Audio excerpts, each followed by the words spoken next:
Hi అండి. Welcome back to my channel. ఈరోజు ఈ వీడియోలో బాడీ కొలతలతోటి బ్లౌజ్ కటింగ్ అనేది ఎలాగనేది వీడియోలో చూపిస్తానండి. ఎలా కట్ చేసుకోవాలనేది ఫుల్‌గా అయితే వీడియో చూడండి ఫ్రెండ్స్. వీడియో నచ్చితే ఒక లైక్ చేయండి. ఇగోండి చూసారా, ఇదైతే మెజర్‌మెంట్ ఇచ్చారండి. ఇప్పుడు కొలతలైతే చెప్తాను చూడండి. బ్లౌజ్ పొడుగు వచ్చేసి 13 ఇంచీలండి. బ్యాక్ నెక్ అయితే 6 ఇంచీలండి. నడుము లూజ్ వచ్చేసి 32 ఇంచీలు. చెస్ట్ లూజ్ వచ్చేసి 38 ఇంచీలు. ఫ్రంట్ నెక్ డీప్ వచ్చేసి 6 ఇంచీలు. ఫ్రంట్ పొడుగు ఏమొచ్చి 11 ఇంచీలు. హ్యాండ్ పొడుగు 7 ఇంచీలు. హ్యాండ్ లూజ్ 11 ఇంచీలు. ఆర్మ్ లూజ్ 15 ఇంచీలు అనమాట. ఈ మెజర్మెంట్స్తోని నేను బ్లౌజ్ అనేది కట్ చేస్తాను చూడండి. ఇప్పుడైతే లైనింగ్ తడిపి ఆరబెట్టుకున్నామండి. ఇలా ఫోల్డింగ్ చేశాను. ఓపెన్స్ అనేవి ఎదురుగా ఉండాలి, మన ఎదురుగా. ఫోల్డింగ్ అనేది మన వైపు ఉండాలి. ఈ కిందన ఒక లైన్ గీసాను కదా, ఆ లైన్ అనేది కట్ చేసేస్తానండి. క్లాత్ అనేది హెచ్చు తగ్గులు ఉందని చెప్పి ఖర్చు గురించి అయితే ఒక హాఫ్ ఇంచ్ ఎక్కువ పెట్టేసుకున్నాను. ఇప్పుడు 13 ఇంచీలు బ్లౌజ్ కదండి, దీనికి హాఫ్ ఇంచ్ కలిపి పైన అయితే 13.5 వరకు మార్కింగ్ అనేది చేస్తాను. ఇగుండి అదే 13.5 ఈ చివరి వరకు మార్కింగ్ చేసేసి ఒక లైన్ గీసేసుకొని ఇందులోనే ఇప్పుడు బ్యాక్ పార్ట్ కటింగ్ అనేది చూపిస్తానండి. వీడియో చివరి వరకు చూడండి ఫ్రెండ్స్. వీడియో నచ్చితే ఒక లైక్ చేయండి. ఇగోండి ఇప్పుడు చూసారు కదా, నేను ఒక్కొక్కటి చూసుకొని ఇక్కడైతే ఇప్పుడు కటింగ్ అనేది చేస్తాను. వీళ్ళకి చెస్ట్ లూజ్ వచ్చేసి 37 ఇంచీలు చెస్ట్ లూజ్ వచ్చిందండి. ఇది 37/4 వేసుకుంటే 9.2 ఇంచెస్ వస్తుంది అనమాట. ఇగోండి ఈ విధంగా ఒకవైపు అయితే 9 మీద 2 గీట్లు వస్తుందండి. ఇలా మార్క్ చేసుకోవాలి. ఇలా మార్క్ చేసుకున్నాక, ఎందుకంటే చెస్ట్ లూజ్ మొత్తం కలిపి 37 ఇంచీలు వచ్చింది కదండి, అందువలన ఈ విధంగా అయితే మార్కింగ్ చేసుకోవాలి. వీళ్ళకి నెక్ డీప్ వచ్చేసి 6 ఇంచీలండి. ఇప్పుడు మార్క్ చేశాను కదా, ఇక్కడ పైన అయితే 2.5 ఇంచీలు పెడుతున్నానండి. వీళ్ళ నెక్ డీప్ వచ్చేసి 6 ఇంచీలే కదండి, వీళ్ళకి 2.5 ఇంచీలు పెడితేనే వీళ్ళకి ఫ్రీగా ఉంటుంది. ఇక్కడ చూడండి, షోల్డర్ అయితే 3 ఇంచీలు పెడుతున్నాను. ఇక్కడ నెక్ షోల్డర్ వచ్చేసి 5.5 ఇంచీలు వచ్చిందండి. అదే 5.5 కింద దించుకొని ఇప్పుడు చంకదింపు అనేది 6 ఇంచీలు పెట్టానమాట. ఇప్పుడు చూస్తాను ఆర్మ్ లూజ్ ఎంత ఉందనేసి ఇప్పుడు చెక్ చేస్తాను. అంటే ఆర్మ్ లూజ్ అయితే నాకు 15 ఇంచీలు వచ్చిందండి. 15 ఇంచీల్లోనూ హాఫ్ ఎంత అంటే 7.5 అనమాట.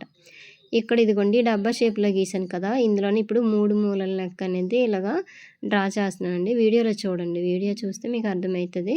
అయితే ఈ నెక్ అనేది నేను కట్ చేయట్లేదు. ఈ కార్నర్లో వచ్చేసి నేను 1.5 ఇచ్చానండి.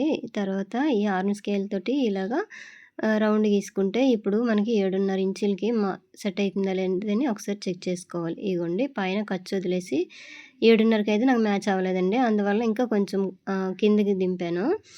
చిన్న ఒక 2 లైన్లు మాత్రమే కిందకి దింపానండి. అప్పుడు మళ్ళీ ఇలాగా గీసేసుకొని చెక్ చేసుకుంటే ఇప్పుడైతే సరిపోతుంది. ఇగోండి ఖర్చు వదిలేసి మొత్తం ఖర్చుతో కలిపి అయితే 6 మీద 2 గీట్లండి చంకదింపు అనేది పెట్టాను. ఇప్పుడు చెస్ట్ లూజ్కి మ్యాచ్ అయిపోయిందనమాట. చూసారా, ఈ విధంగా మ్యాచ్ అయితేనే మనకైతే బ్లౌజ్ అనేది ఫిట్టింగ్ కరెక్ట్గా కుదురుతుందండి.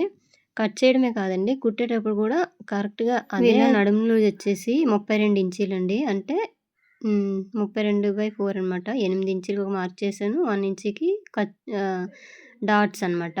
2 ఇంచెస్ ఖర్చు గురించి మొత్తం ఈ విధంగా గీసేసుకొని ఈ డాట్ నుండి ఇలాగా మిడిల్కి ఇలా ఫోల్డింగ్ చేసి టేపు ఇగోండి ఈ బ్లౌజ్ పొడుగుని బట్టి ఇక్కడ డాట్ అనేది పొడుగు వేసుకోవాలి. నేనైతే 3.5 ఇంచీలు మాత్రం వేసానండి. ఈ డాట్ నుండి ఇలా క్రాస్గా ఇటు సైడ్కి ఏమొచ్చి సైడ్ జాయింట్ వైపు క్రాస్గా ఒక లైన్ అనేది గీసాను కదా, అలా గీస్తేనే మనకి ముడతలు అనేవి రాకుండా ఉంటాయండి. అయిపోయిందండి బ్యాక్ పార్ట్ మొత్తం అయితే ఇలాగ అయిపోయింది. ఇప్పుడు నెక్ అయితే నేను కట్ చేయలేదు. ఇది మోడల్ నెక్ అండి. ఇది కుట్టేటప్పుడు చూపిస్తాను దీని వీడియో అనేది. ఇగోండి మొత్తం ఇదే విధంగా మొత్తం కటింగ్ చేసేయాలి సేమ్. ఈ కిందని చిన్నదైతే క్లాత్ అయితే తీసేస్తున్నాను చూడండి. చూసారు కదా, ఈ విధంగా అనమాట. అయిపోయింది. ఇక్కడ చిన్న చిన్న డాట్స్ పెట్టుకోవాలి, కుట్టడానికి ఈజీగా ఉంటుంది. ఇప్పుడైతే కట్ చేయకూడదండి ఈ నెక్ అనేది, తర్వాత కట్ చేస్తాను స్టిచ్చింగ్ చేసేటప్పుడు. అయిపోయిందండి. ఇప్పుడు మిగతా క్లాత్లోన రెండో సైడ్ అనమాట హ్యాండ్స్. ఇంకోండి పైన 2 లేయర్స్కి మాత్రమే మనకి జాయింట్ పడేటట్టుగా మనం చెక్ చేసుకోవాలి, హ్యాండ్కి సరిపోతుందా లేదని. ఇలా చెక్ చేసుకుంటే 7.5 వచ్చింది కదండి ఆర్మ్ రౌండ్, దానికి 2 ఇంచీలు ఎక్కువ ఖర్చు ఉంటే సరిపోతుంది. ఈ విధంగా చెక్ చేసుకొని ఈ కిందన ఒక లైన్ గీసుకోవాలి. ఇప్పుడు లైన్ గీసానా అది అనేది కట్ చేసేయాలి ఆ క్లాత్. తర్వాత ఖర్చు గురించి అయితే ఒక హాఫ్ ఇంచ్ వరకు. ఈ హ్యాండ్ పొడుగు వచ్చేసి వీళ్ళకి 7 ఇంచీలు ఉందండి. అంటే 7.5 తీసుకుంటాను ఖర్చుతో కలిపి అనమాట. ఇగోండి చూసారా, ఈ విధంగా లైన్ గీసేసుకోవాలి. ఇలాగా లైన్ గీసేసాక ఇప్పుడు చంకదింపు వచ్చేసి వీళ్ళకి 3 ఇంచీలు పెడుతున్నానండి. ఇగోండి ఇలాగా ఈ చివర ఒక 3 ఇంచులు ఇలాగా ఇక్కడ ఒక 3 ఇంచులు గీసుకున్నాం అనుకోండి. ఇలాగ స్ట్రైట్‌గా లైన్ గీసాం కదా!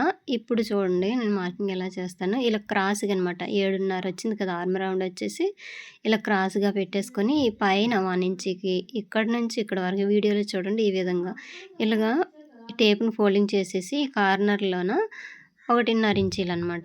1.5 ఇంచీలకి ఇలా మార్క్ చేసుకుంటే ఇది ఆర్మ్ రౌండ్ కరెక్ట్‌గా రావడానికి ఇలాగా మనము మెజర్‌మెంట్‌తోని కరెక్ట్‌గా గీసేసుకున్నాం అనుకోండి ఎక్కడ ఇక్కడ ముడతలు రాకుండా వస్తాయండి. ఈ లోపలికి ఇప్పుడైతే 1/2 ఇంచు కంటే ఎక్కువ 30 ఇంచు కంటే తక్కువ నేనైతే లో కటింగ్ తీస్తాను. ఇప్పుడైతే తీయట్లేదండి. ఎందుకంటే పైన జాయింట్లు వేస్తాను కదా! తర్వాత జాయింట్ వేసేసాక అప్పుడు తీస్తాను. ఈ కిందన క్లాత్ అయితే ఇప్పుడు కట్ చేసేస్తున్నాను చూడండి. ఇలా కట్ చేసేయాలి.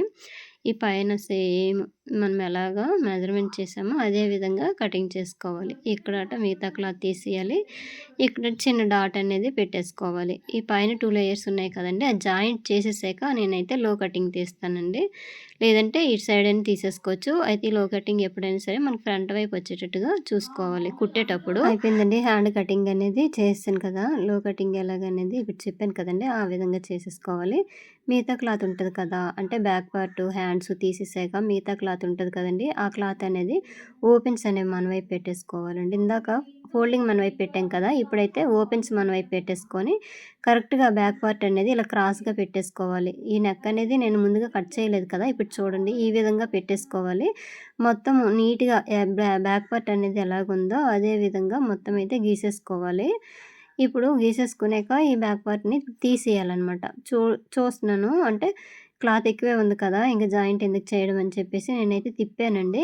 మళ్ళీ తిప్పేసాక ఇప్పుడైతే మొత్తం గీస్తున్నాను ఈ విధంగా. అందుకని ముందుగా కిందన గీట్ పడింది కదండీ! ఆ గీట్ అయితే మనకి అవసరం లేదు. ఇంకా అందుకని ఇంకా అలాగ వదిలేసాను. ఇంకా క్లాతే కదా! ఇంకా చెరిగిపోద్దండి తర్వాత.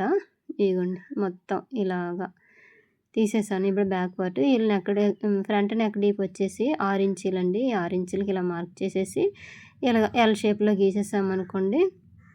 కొంచెం లోపలికి ఇలా గీసేసుకుంటే కొంచెం రౌండ్ అనేది నీట్‌గా రావడానికి ఇలా వస్తదనమాట.